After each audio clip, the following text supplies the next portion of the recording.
never got into that market because it's a competitive market, and the price range on those things it's way out of whack. You can buy one for $50, you can buy one for $1,000.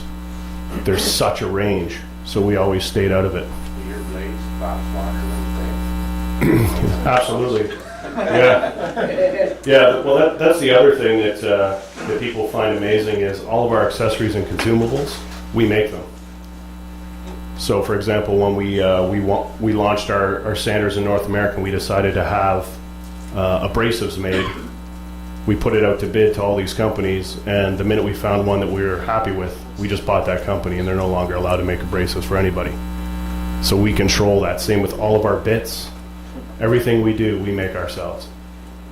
And what's your standard warranty? So we have a 3-year warranty on everything. That includes, for example, on a cordless drill, that includes the batteries. That includes everything on it. We use our own repair facility, so we don't work with third-party repair places, and we do a 6-day turnaround on all our repairs, which is nice because we're at about 1.5% of our tools have to go in for repair in the first 3 years. And the nice thing is we have a 10-year, basically it's a policy, it's a warranty on all components in a discontinued tool. So if I discontinue my planer this year, we'll guarantee we have parts for 10 years for it available, or we'll give you a new tool. Because we're not about you replacing your tools. You know, you won't buy my sander 10 times in your lifetime. You'll buy one of my sanders, and then you'll buy another tool. Because I'll make sure that sander is fine until you hand it down to the next person. Yes, sir. Do you sell brand new? We do not yet. We haven't got anything. Again, it's a pretty competitive market, and there's companies that do a really good job of it. Until we find a way to do something that no one else can do, we won't get into that market.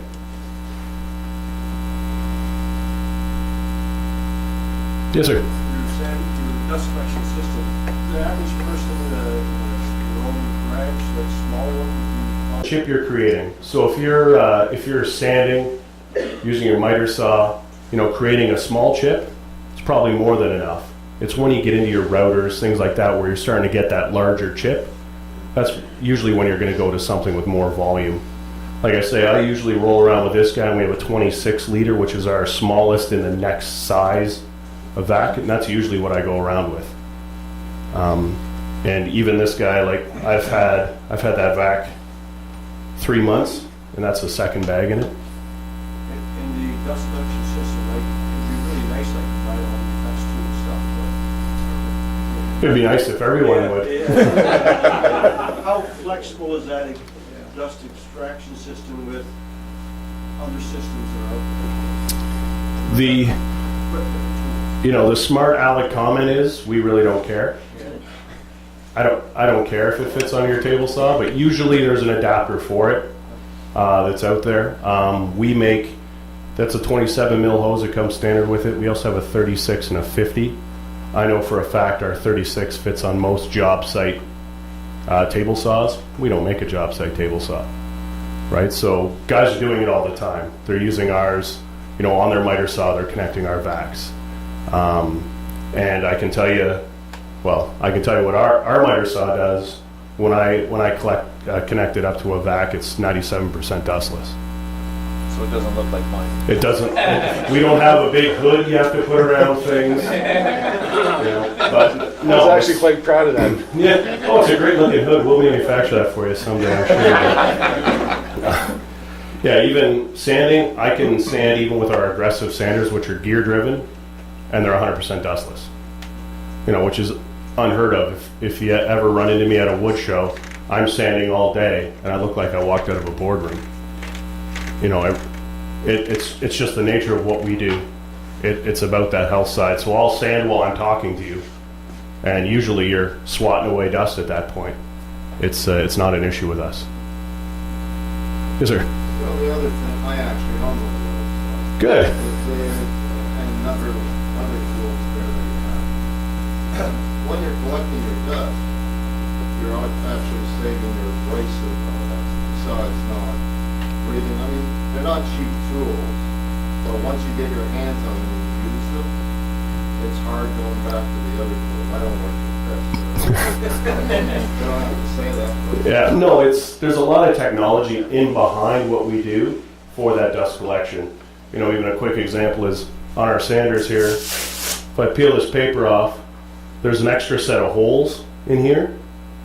So we're actually forcing air out those holes as well as the center, which does three things for you. You'll notice none of our paper is gummed up in the middle because we're effectively dispersing that dust, forcing it away from the center so it's collected properly. We're keeping the center of our pad cooler so it's not heating up and gumming up the center of your paper.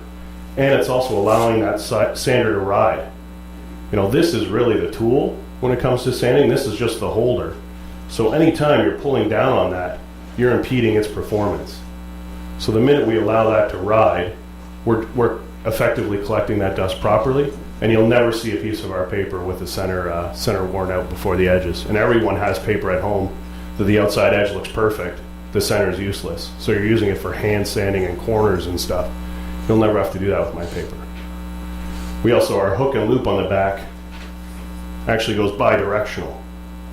So it also won't, if you are having to put any pressure on it, it's not shifting across to cover up the holes and effectively destroying your dust collection. A lot of little things in the background that, you know, we can go into all day, but the key is, you know, when you're using my sanders, it's about the performance of it. Can you pass that around so the guys can have a look at it? Sure. Which? I'll have a look at it. I would just recommend the same thing. Have you counted how many tools you got tonight? Don't worry, I've got a very good inventory in my mind. And I know who's borrowed some of mine too, so I've got it well stored in my head. And they're all, for some reason, I named them all Bill.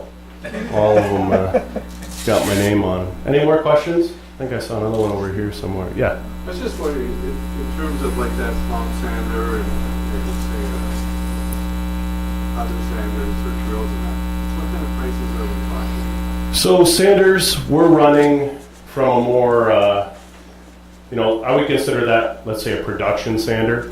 From our smaller 5-inch, more of a, let's say, a general use sander, you're looking in the range of $280. And we go all the way up. We have a $1,000 sander. It's more about meeting what you're doing with the sander and pairing you up with the correct one instead of collecting them all. Although I've got guys who seem to want to collect them all, but they're definitely purpose driven. If you're doing a lot of trim restoration, things like that, I've actually got a sander that's a linear sander that you can create the profile into the base of it so that you're doing linear sanding of an entire molding without actually having to do it piece by piece. Just crazy things that we wouldn't think of doing, but somebody in Europe said, geez, if only I could do this. So we do it. No, I didn't bring it. No, but I mean, where's... Oh yeah, it's available, yeah. Sold at Lee Valley? Yeah, LS 130. Oh, okay. Yeah, it's cool. Yes, sir. Is that for doing like baseboard? Yeah, absolutely, yeah. Like the all the profile? Yeah, you can build whatever profile you need, especially guys doing historic homes. You know, demographically, there's probably 10 different moldings in a house from 1810, right? There wasn't a huge number of moldings. So if you're constantly working in the same area, you just create those templates once, and you can do any of the restoration jobs in that area. But it's 100 strokes for every one of yours, right? So it's speeding up that process, but it's still allowing you that craftsmanship of restoring, especially period homes, things like that. So you're molding the pad. Yes. Okay, so it's like a sponge pad. Yeah, it's basically a foam pad. It comes with an adhesive piece of 80 grit that you put over a scrap of the molding, and you literally sand it over and then put a hardener on it, and then it has a piece of hook and loop that goes on it. Wow. It's one of our most unique tools, and we don't sell a ton of them, but when we do, people go crazy for it.